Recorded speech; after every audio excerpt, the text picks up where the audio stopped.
अध्याय 4। वो फिर झील के किनारे उपदेश देने लगा और ऐसी बड़ी भीड़ उसके पास इकट्ठी हो गई कि वो झील में एक नाव पर चढ़कर बैठ गया और सारी भीड़ भूमि पर झील के किनारे खड़ी रही। और वो उन्हें दृष्टांतों में बहुत सी बातें सिखाने लगा और अपने उपदेश में उनसे कहा, सुनो, एक बोने वाला बीज बोने निकला। बोते समय कुछ मार्ग के किनारे गिरा और पक्षियों ने आकर उसे चुग लिया। कुछ पथरीली भूमि पर गिरा जहां उसको बहुत मिट्टी ना मिली और गहरी मिट्टी ना मिलने के कारण जल्द उगाया। और जब सूर्य निकला तो जल गया और जड़ न पकड़ने के कारण सूख गया। कुछ झाड़ियों में गिरा और झाड़ियों ने बढ़कर उसे दबा लिया और वो फल ना लाया।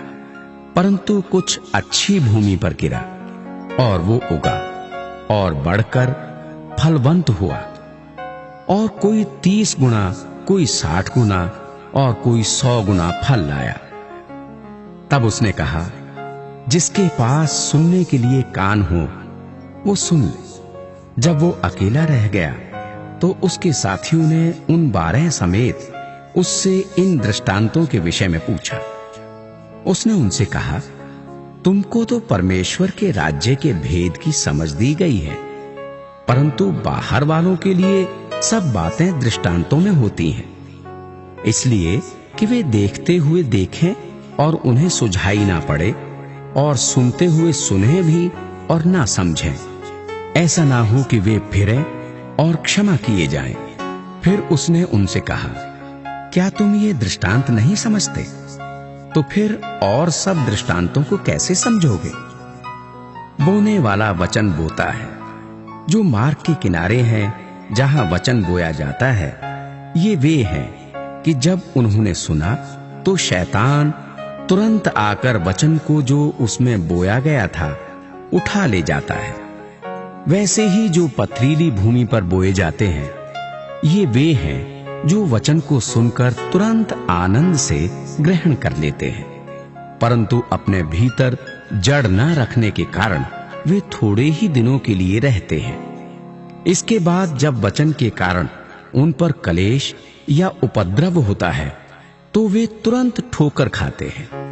जो झाड़ियों में बोए गए, ये वे हैं जिन्होंने वचन सुना और संसार की चिंता और धन का धोखा और अन्य वस्तुओं का लोभ उनमें समाकर वचन को दबा देता है और वो निष्फल रह जाता है। और जो अच्छी भूमि में बोए गए, ये वे हैं जो वचन सुनकर ग्रहण करते और फल लाते हैं, कोई 30 गुना, कोई 60 गुना और कोई 100 गुना। उसने उनसे कहा, क्या दिए को इसलिए लाते हैं कि पैमाने या खाट के नीचे रखा जाए? क्या इसलिए नहीं कि दीवट पर रखा जाए? क्योंकि कोई वस्तु छिपी नहीं, परंतु इसलिए है कि प्रकट हो जाए, और ना कुछ गुप्त है, पर इसलिए कि प्रकट हो जाए। यदि किसी के सुनने के कान हो तो वो सुन ले। फिर उसने उनसे कहा, चौकस रहो कि क्या सुनते हो।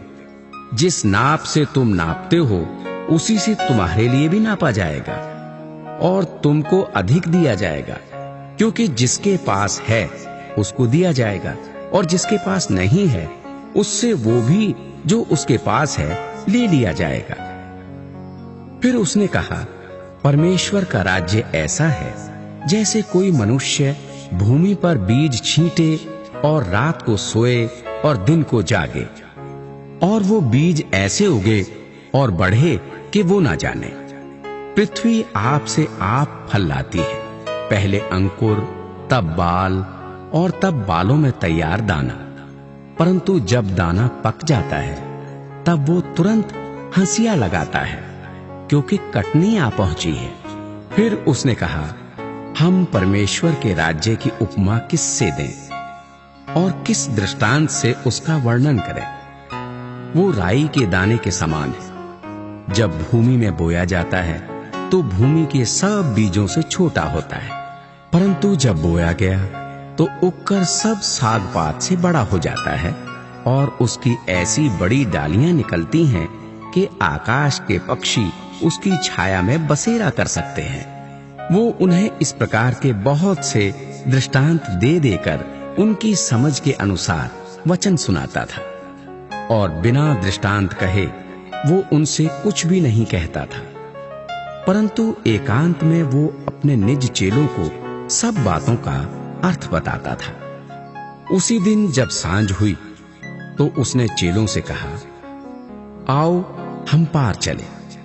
और वे भीड़ को छोड़कर जैसा वो था वैसा ही उसे नाव पर साथ ले चले, और उसके साथ और भी नावें थी। जब बड़ी आंधी आई और लहरें नाव पर यहां तक लगीं कि वो पानी से भरी जाती थी, पर वो आप पिछले भाग में गद्दी पर सो रहा था।